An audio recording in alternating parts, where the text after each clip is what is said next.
Assalamualaikum warahmatullahi wabarakatuh. Selamat sore teman-teman semua. Balik lagi di channel PJSD. Hari ini kita akan melakukan podcast lagi nih dengan tema yang sangat menarik. Tapi sebelumnya kenalin, aku Nanda Prista Hedintias. Aku Tegar Heri Saputra. Nah, di sini kita akan membawakan tema yang sangat menarik, yaitu asiknya berorganisasi Di kampus tanpa menghambat proses perkuliahan. Oke, keren, panjang. Oke, selanjutnya tonton terus podcastnya sampai selesai.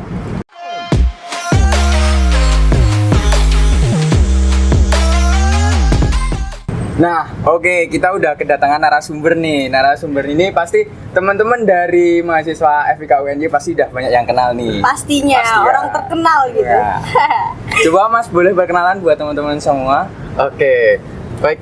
Halo teman-teman semuanya, mahasiswa FIK UNJ khususnya PJSD ya, teman-teman. Perkenalkan, nama saya Arin Adnan Zuhri. Saya dari Prodi Ilmu Keolahragaan angkatan 2019. Asal saya dari Tegal. Teman-teman bisa mengikuti Instagram saya di @arinzuhrimsj. Barangkali pengen tahu lebih jauh atau pengen berkomunikasi lebih, bisa lewat situ. Terima kasih. Oke. BTW ini Mas Arin adalah tahun ini menjabat sebagai ketua BEM di Fakultas Ilmu Keolahragaan. Nah, oke, kita langsung aja ya ke tema yang tadi. Nah, Mas Arin, kita pengen tahu nih, apa sih artinya organisasi itu kalau menurut Mas Arin?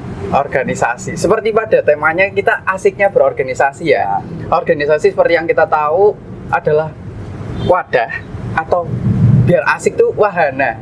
Wahana untuk kita menaikkan atau meningkatkan optimalisasi diri, aktualisasi diri dengan teman-teman untuk menyiapkan kedepannya kita bakal ngapain sih. Nah, seperti itu di organisasi, karena banyak hal yang bakal ditemuin di organisasi itu. Kita akan membantu sesama, baik itu dari teman-teman mahasiswa atau teman-teman di luar kampus juga bisa. Itu ada di organisasi seperti itu. Oke, kan tadi Mas Arin menyebutkan kita akan membantu sesama itu di dalam FIK maupun di luar FIK. Berarti di dalamnya ada kerjasama tim nih, Mas? Ada tentunya. Nah, kerjasama tim yang menurut Mas Arin asik dan itu bisa menumbuhkan kayak teman-teman tuh jadi mau masuk ke organisasi itu gimana, Mas? Nah, ini tuh salah satu manfaat berorganisasi ya teman-teman. Ada manfaat sosial, yaitu kita menambah relasi dan kedekatan kita dengan teman-teman kita untuk saling mengenal, terus saling sayang gitu kan nantinya. Nah, gimana sih? Terus atau apa sih yang ada di dalam organisasi untuk meningkatkan relasi kita? Nah, tentunya kita sebagai pribadi itu harus bisa menempatkan diri kita. Nah, kita sadar diri, siapa diri kita, sadar posisi yang pertama ya. Siapa kita mahasiswa, kita ingin berorganisasi. Lalu yang kedua, potensi kita untuk bisa naik itu apa yang bisa dimanfaatkan di organisasi itu seperti apa. Nah, yang ketiga itu ada sadar peran. Nah, kita harus ngapain? Peran kita sebagai organisatoris, sebagai mahasiswa, terus untuk memperkenalkan diri kita dan bekerja sama dengan orang lain, itu ada di peran kita. Bagaimana peran kita? Contoh proker nih, program kerja. Contoh program kerja teman-teman bisa tahu upgrading, meningkatkan, atau bisa disebut dengan makrab, mengakrabkan sesama anggota. Itu salah satu proker yang ada di organisasi biasanya, supaya kita lebih dekat lagi dengan teman-teman gitu. Oke. Nah, nih aku ingin tanya nih, Mas Arin kan mahasiswa angkatan 2019. Nah, berarti kan Mas Arin sudah sekitar berapa tahun nih? 2019? 3 tahun ya? 3 tahun di Universitas Negeri Yogyakarta. Nah, Mas Arin itu pengalamannya udah ikut organisasi apa aja sih, Mas? Oke, pengalaman. Pengalaman saya itu berarti kalau tahun pertama, tahun 2019 itu belum bisa masuk ke organisasi mahasiswa. Nah, baru bisa masuk itu tahun 2020. Itu masuk ke Himaikor. Di Himaikor saya menjadi staf PSDM. Nah, di bawah oleh Ketua Mas Rais, Abdul Rais Ashari. Nah, selanjutnya tahun 2021 saya masih bertahan di Himaikor, namun saya diamanahi menjadi ketua Hima. Nah, yang selanjutnya di tahun ini dengan segala kerendahan saya dan segala kemampuan saya atas izin Allah saya menjadi ketua BEM. Nah, tahun ini seperti itu. Keren banget Keren gak dong. sih? Progresnya langsung satset gitu. Pasti di dalam progres itu banyak kendala ya Mas. Boleh diceritain nih kendala yang mungkin Pak bikin Mas Arin, aduh aku lanjut nggak ya ke organisasi, entah itu dari internal maupun eksternal, itu boleh diceritain deh ke teman-teman. Oke, kendala. Kalau kendala dari dalam diri ya, dari diri saya sendiri gini. Saya kan orang apa ya? Saya difasilitasi oleh FIK, diberi pembelajaran, dikasih fasilitas A, B, C, D. Tapi kayak emang apa sih yang saya kasih, apa sih yang aku kasih ke FIK tuh apa? Nah, kayak masih kurang. Nah, untuk meningkatkan prestasi kita meraih juara A, B, C, D dan lain-lain, sepertinya itu juga berat. Saingan tahu sendiri ya. Iya. Di FIK itu saingannya sangat berat. Atlet-atlet banyak. Iya. Nah, atlet banyak. Kayaknya ada yang perlu ditambah lagi selain prestasi tersebut. Masuk organisasi salah satunya. Nah, yang kedua, selain itu sebagai pengabdian saya kepada FIK, itu juga bentuk kepedulian kita. Karena di dalam organisasi itu kita bakal gampangannya seperti ini nih. Kita dari dalam diri saya tuh ketika ingin masuk organisasi, ini adalah salah satu cara untuk menanam pahala. Karena kita akan menebarkan manfaat. Nah, terus kalau yang dari luar itu dengan keadaan seperti sekarang ini online kendalanya tuh. Nah, dari dalam diri saya tuh kendalanya kayak masih kuat nggak sih saya? Tapi saya belum memberikan sesuatu ke FIK.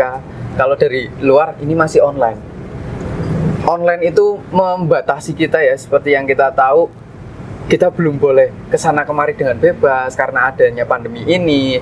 Terus yang selanjutnya teman-teman yang ada di dalam organisasi itu tidak bisa bertemu secara langsung dalam jaringan daring kita. Nah, itu salah satu kendala yang cukup berarti menurut saya. Kenapa? Karena komunikasi kita tuh perlu terjalin dengan intens. Namun komunikasi terbaik itu dengan bertemu. Iya. Bertemu aja kadang ada miskom. Iya. Apalagi tidak kalau bertemu. Seperti itu. Itu sih mungkin kendala terbesar itu ada di online ini gitu. Oke, itu kan tadi kendala ya Mas.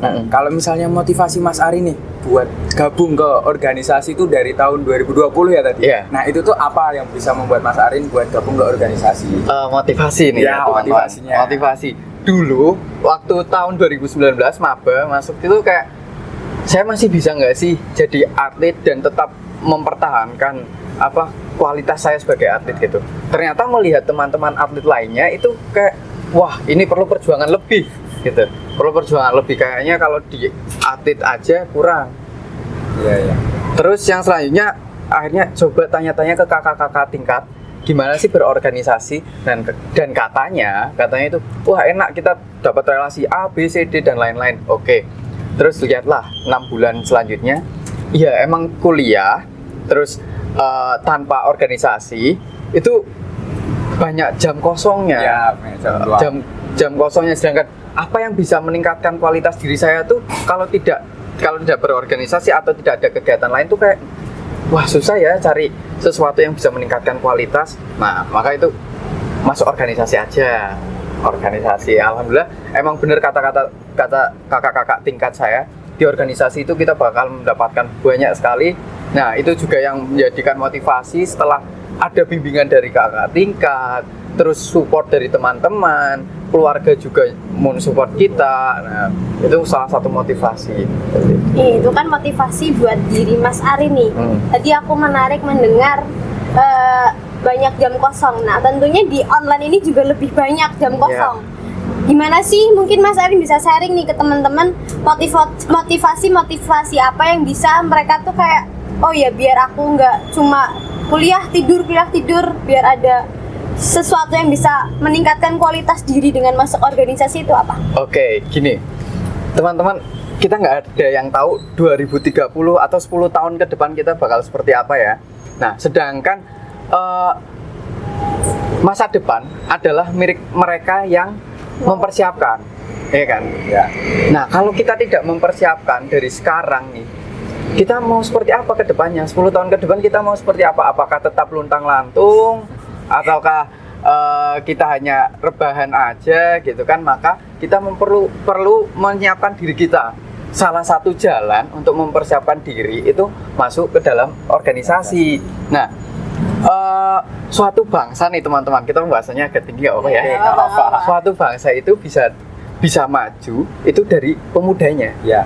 Ingat kan kata presiden pertama, beri saya 10 pemuda. Nah, di sini tuh yang ditekankan pemudanya. Kenapa? Karena pemuda ini adalah generasi emas. Nah, kita mahasiswa itu sebagai pemuda ya teman-teman. Kita sebagai pemuda, maka kita harus bisa mempersiapkan diri kita, mempersiapkan untuk masa depan kita. Apa yang akan kita berikan kepada diri kita sekarang, apa yang akan diberikan kepada diri kita masa depan, dan apa yang akan diberikan kepada masyarakat. Kuncinya ini di pemuda. Kita sebagai pemuda, sebagai mahasiswa harus mempersiapkan itu. Salah satu jalurnya organisasi. Berarti gitu. lebih ke sadar diri guys. Nah, gitu. Dapat ya poinnya? Dapat. Alhamdulillah. Alhamdulillah. Oke, selanjutnya kan tadi Mas Arin kan bilang kalau misalnya ikut organisasi itu dari tahun 2020 ya. Iya. Itu tuh kan kita pasti ada nih dari teman-teman tuh yang punya pikiran, pasti nanti sibuk nih kalau ikut organisasi sibuk. Nah, itu cara bagi waktunya tuh gimana sih Mas Arin kalau boleh tahu? Cara bagi waktu. Nah, untuk mempersiapkan masa depan, untuk mempersiapkan sesuatu hal, itu perlu dari persiapan diri kita masing-masing ya. Salah satunya manajemen waktu diri kita. Kita perlu kalau perkuliahan kan ada schedule-nya ya, ada jadwal kuliah A, B, C, D, mata kuliah A, mata kuliah B itu ada jadwal. Sama seperti kita perlu memanage diri kita dari waktu bangun tidur. Bangun tidur kita harus ngapain, terus setelah itu kuliah, habis kuliah, misal kuliah sampai jam 5. Setelah jam 5 kita harus ngapain? Ya, kita harus ngapain? Istirahat dulu sampai sholat maghrib. Setelah sholat maghrib kita makan malam atau ngaji-ngaji. Nah, setelah itu kita ada waktu setelah sholat isya cukup panjang untuk mengerjakan tugas bisa, untuk memikirkan sebuah rencana kita, program kerja kita ke depan juga bisa. Nah, itu salah satu cara membagi waktu. Yang selanjutnya itu kan tadi kalau jadwal kuliah full sampai sore jam 5. Ya. Tapi kalau misalkan ada jam kosong di tengah-tengah, itu bisa kita optimalkan waktu kita untuk mengerjakan sesuatu yang bermanfaat. Ketika kita masuk berorganisasi, kita sudah berorganisasi, ada tanggung jawab A, ada amanah A. Nah, kita bisa melaksanakan atau kita bisa membuat rencana tentang program kerja itu waktu jam-jam kosong tersebut. Itu. Jadi kita mampu mengoptimalkan waktu yang ada aja teman-teman untuk bisa membuat kita itu nggak sibuk sebenarnya.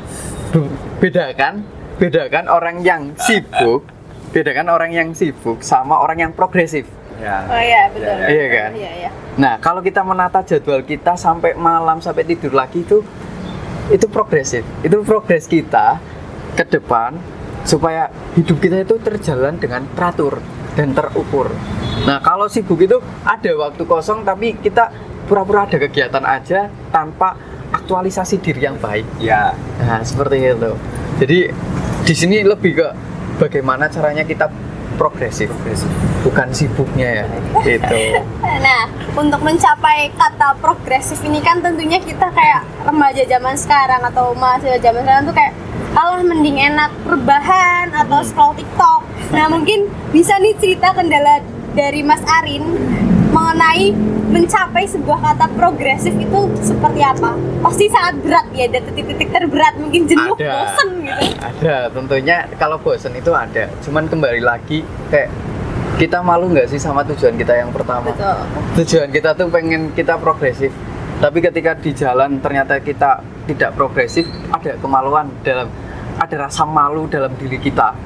Nah, sehingga itu kayak saya sudah durhaka nih sama apa yang kita rencanain. Nah, itu ada kesadaran diri. Seperti itu. Terus untuk selanjutnya kita tuh harus tahu kalau kita dalam titik jenuh ya, harus tahu kita tuh sebenarnya butuh apa sih? Apa yang kita butuhkan. Bukan apa yang kita inginkan, tapi apa yang kita butuhkan. Nah, terus untuk mahasiswa yang rebahan ya. Betul itu. Termasuk saya itu. Kita beri pilihan aja ya, biar teman-teman di sini juga memilih gitu. Kita beri pilihan. mau rebahan sekarang lalu nanti susah, masa depan kita bakal banyak kerjaan, atau kita progresif dari sekarang nih, kita melakukan sesuatu hal yang bermanfaat masa sekarang, dan nantinya ketika udah dewasa kita sudah gede lah ya, sudah punya anak dan lain, kita santai-santai.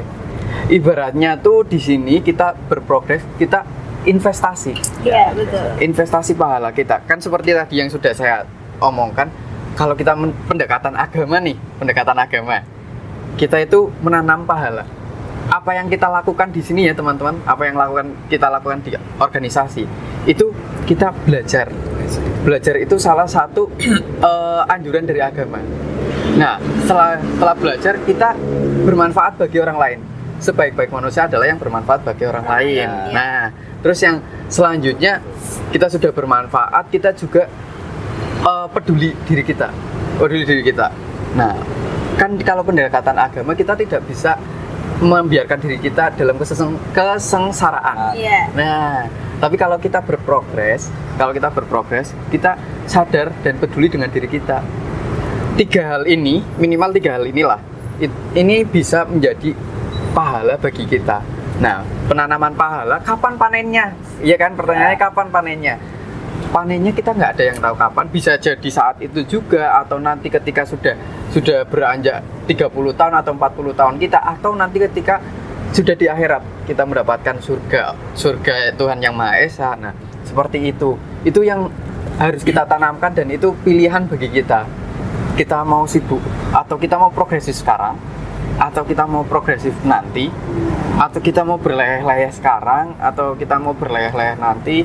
Yang jelas kita di sini menanamkan pahala bagi diri kita, investasi diri, seperti itu. Menarik banget. Menarik nih. Selanjutnya nih Mas, kita kembali ke masalah organisasi ya. Organisasi. Seru nggak sih ikut organisasi di FIK UNY ini tuh kalau menurut Mas Arin?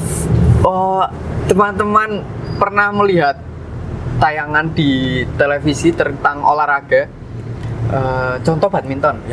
Contoh badminton itu kalau lagi main, teman-teman rekan setimnya seperti apa? Mendukung kan? Mendukung. Kita itu di FIK ya teman-teman, kita di FIK banyak rekan-rekan atlet dan tahu caranya mendukung teman-teman. Itu yang buat seru. Kita lagi down, teman-teman di sekitar kita tuh mensupport kita. Ketika kita tanding, sebagai atlet kita tanding, teman-teman kita kan nggak mungkin ya, udah kalahin aja kamu, udah percuma. Tapi teman-teman di sekitar kita selalu memberikan dukungan. Ayo kita harus seperti ini. Rin, kamu harus gini ya, keluarkan sesuatu yang terbaik dan lihat kelemahan lawan dan serang, gitu kan. Kayak teman-teman tuh support. Itu yang membuat asik. Kita lagi down, teman-teman di sekitar kita mendukung. Terus tanpa kita sadari ya teman-teman di sini, relasi ini yang tadi salah satu manfaat berorganisasi ini yang benar-benar bisa kita katakan sebagai investasi terbaik kita, relasi. Sampai kapanpun kita akan membutuhkan, dan teman kita juga membutuhkan kita, saling tolong menolong. Inilah yang bagus di organisasi, salah satunya di FIK. Iya kan, kita tidak acuh tak acuh terhadap teman. Teman-teman bisa lihatlah salah satunya ketika kejuaraan itu juga terjadi di organisasi. Gitu. Menarik nih, kan Mas Arin itu menduduki sebuah organisasi atau ormawa di FIK yang sangat tinggi, gitu. Paling tinggi nih di FIK, yaitu BEM FIK sendiri. Boleh nih ceritain sedikit hal-hal yang menyenangkan di BEM FIK? Oke. Yang menyenangkan nih, di awal kita itu kan tidak saling kenal ya. Ada mungkin beberapa yang sudah kenal, tapi ada juga yang belum kenal. Terus bagaimana mengakrabkan? Kita ada namanya trip kita jalan-jalan bro. Healing zaman sekarang. Healing. Organisasi itu nggak melulu yang sepaneng. Kita harus proker Nggak, kita juga ada liburannya. Saya di awal ada liburan. Di awal itu kita ke Tawangmangu. Ke Tawangmangu, kita nyewa villa gitu kan, kita bermain-main di sana. Itu salah satu yang asik di organisasi.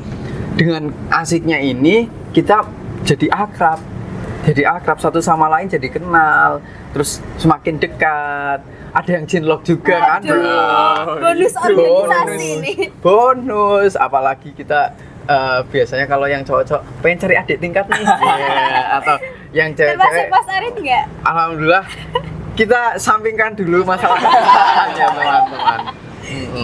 Karena fokus apa yang ditanggung jawabi. Wah, Kalau dapat kisah cinta itu bonus. Nah, itu asiknya berorganisasi, ada bonusnya. bonusnya. Ada bonusnya. Terus di broker-broker selanjutnya juga kita jadi apa namanya tuh santai jalaninya karena udah kenal semua. Kita kurang mampu untuk melakukan suatu hal, teman-teman yang lain itu membantu. Itu asik banget di organisasi itu. Kak, coba ya kalau kita tidak berorganisasi nih. Kita tidak berorganisasi, terus habis itu ada tugas di kelas, tugasnya itu studi kasus. Nah, sedangkan kita yang non organisasi dan kita tidak bekerja atau tidak aktualisasi diri di lain hal, itu pasti akan kebingungan. Aku harus gimana ya studi kasus ini selesaikannya gimana? Sedangkan anak organisasi itu tahu caranya. Iya. Karena Ya. karena ada suatu hal yang kita hadapi secara langsung itu. Berarti BEM FIK ini bisa disebut dengan BEM yang penuh dengan solidaritas gitu ya? Alhamdulillah bisa seperti itu. Insya Allah kedepannya juga seperti itu. Amin. Oke, sebelumnya silakan Mas boleh diminum ini daripada dianggurin kan. Kita Wah. udah ngomong Oke. panjang lebar nih. Kita minum dulu nggak apa-apa. Pelangi. Ini pelangi itu yang datangnya sesaat ya. Gak apa-apa. Tapi sekali datang itu indah banget loh. Terima kasih ya ini minumannya. Iya, Sama-sama Mas. Alhamdulillah. Oke, tadi kan Mas Arin, kita balik lagi ya. Kita balik lagi. Mas Arin tadi kan bilang kayak asik nih berorganisasi. Nah, kalau aku pengen tahu nih sama buat teman-teman semua, nah, kayak buat gabung ke BEM FIK itu syaratnya apa sih? Gitu loh. Kalau misalnya ada teman-teman yang penasaran kan pengen gabung karena Mas Arin tadi bilang asik. Nah, Iya. syaratnya apa sih Mas? Mudah banget kalau mau gabung ke organisasi, nggak cuma di BEM, Ya. tapi di himpunan mahasiswa atau UKM, unit kegiatan fakultas. Ya, unit kegiatan mahasiswa fakultas. Itu syaratnya sangat mudah. Yang pertama itu yang jelas kita mahasiswa aktif ya di FIK, karena ini lingkupnya FIK, kita mahasiswa aktif FIK. Yang kedua, kita mampu berkomitmen teman-teman, berkomitmen untuk bekerja sama. Dan syarat utamanya itu cuma dua ini aja. Cuma dua itu. Cuma dua ini aja. Tidak ada syarat berpengalaman di bidangnya, tidak ada. Harus lulusan S1 enggak, karena kita masih S1. Masih dalam proses. Iya. Jadi syaratnya cuma dua itu saja.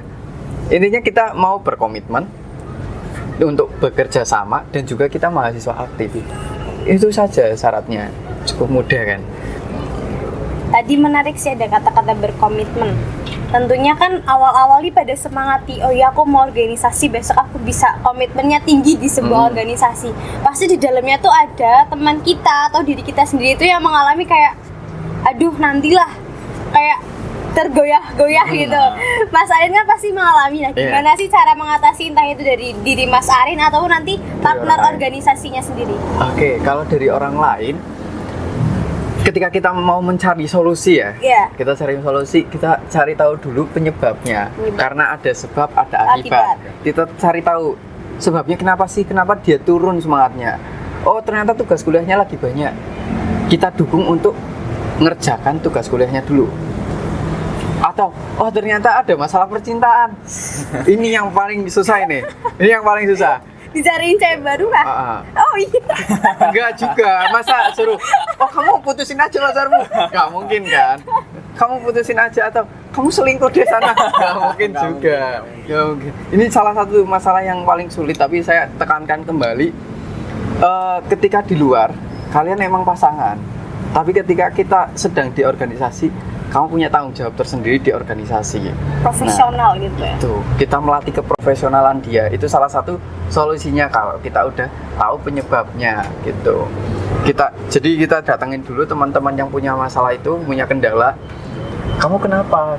Kamu kenapa, ada apa? Kok seperti ini? Kok tiba-tiba lemas gitu? Kok tiba-tiba kurang semangat? Ada apa? Kurang asupan? Jajanin. Teman-teman, ini satu rahasia bagi teman-teman yang ingin menjadi ketua atau ingin menjadi garda terdepan di organisasi ya. Salah satunya adalah manajemen keuangan kita harus baik. Iya, Manajemen keuangan kita harus bisa ngasih jajan buat partnernya kalau lagi lemes. Ya, itu termasuk Mbak Nanda pernah kan kita? Pernah. Kita pernah satu organisasi, satu kepanitiaan. Iya, Jadi satu aku kepanitiaan. lemes langsung dikasih asupan semangat lagi. Aku juga ketika lemes Mbak Nanda ngasih gitu loh teman-teman. Ya, kita harus saling menutupi. Kalau dari dalam diri sendiri itu, kalau saya pernah menghadapi kejenuhan karena sebabnya ada yang tidak bisa diajak kerjasama. Nah, itu sering sih ya di prokal-prokal Nah, gitu, sering biasanya banget ada kan? bikin bad mood dan itu kayak ih ngapain sih gitu. Tapi kalau misalkan orang lain kurang peduli dengan kita, kadang kan kita harus curhat dulu. Iya, nggak peka dia, nggak peka. Ada orang yang nggak peka, beberapa orang ada yang nggak peka. Nah, kita ngomong dulu ke salah satu. Kalau saya kebetulan ada teman yang dekat di BEM, jadi tak datengin. Bro, aku kok gini ya? Aku ngerasa si A kurang bisa diajak kerjasama nih. Nah, kita cari tahu ada berapa, ada kuantitas dulu. Kuantitas di BEM itu ada berapa sih?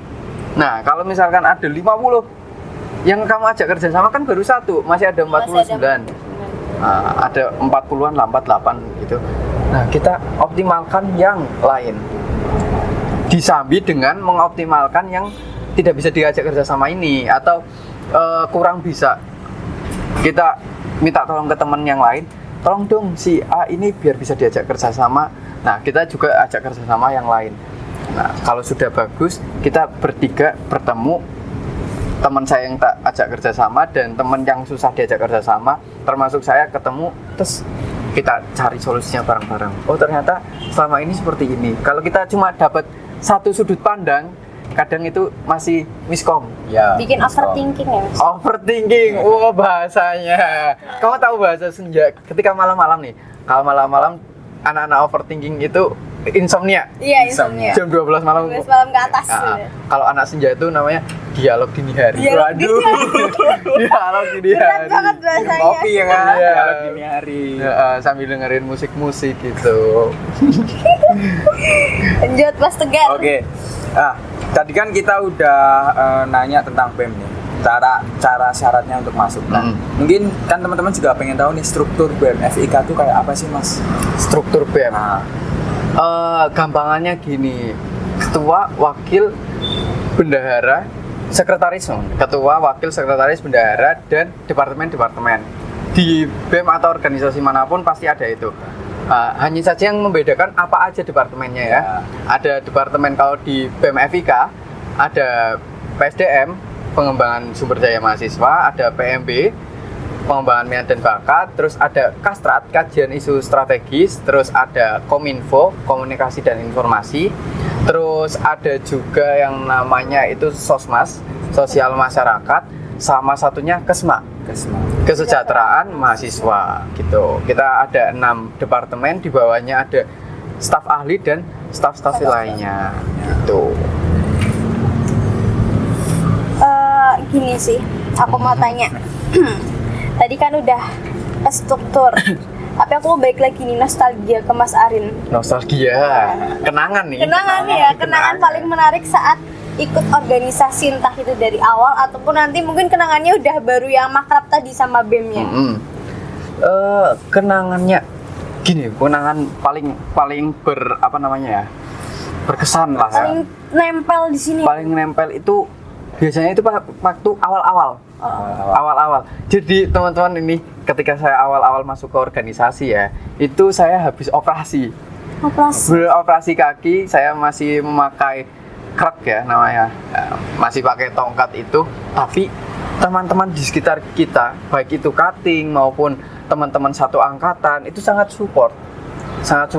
Ada game A tapi saya nggak bisa, ya istirahat dulu nggak apa-apa. Atau kita kesusahan untuk mengambil sesuatu gitu kan, ditolongin. Nah, seperti itu di organisasi itu udah kayak keluarga.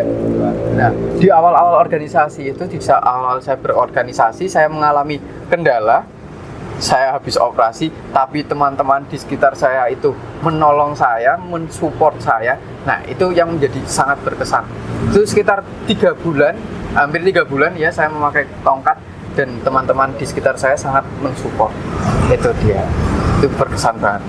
Keren sih, itu rasa pekanya yang sangat dilatih. Iya, itu memotivasi teman-teman yang lain juga gitu loh. Teman-teman yang organisasi itu isinya paling cuma kesibukan apa. Nanti bisa dibilang, alah sok sibuk. Iya. Nah, sebenarnya malah di sini kita rasa tolong menolongnya itu tinggi loh. Ya. Tinggi di organisasi itu. Keren banget. Oke, kita udah panjang lebar nih ngobrol sama Mas Arin. Semoga nih dari obrolan kita bertiga ini bermanfaat bagi kita semua dan teman-teman yang menonton. Amin. Saya Tegar dari Sabra dan rekan saya Saya Nanda Prista. juga bintang tamu kita. Arin Atman Zuhri. Kita pamit undur diri. Sampai jumpa di podcast Hima PJSD selanjutnya. Terima kasih. Dadah.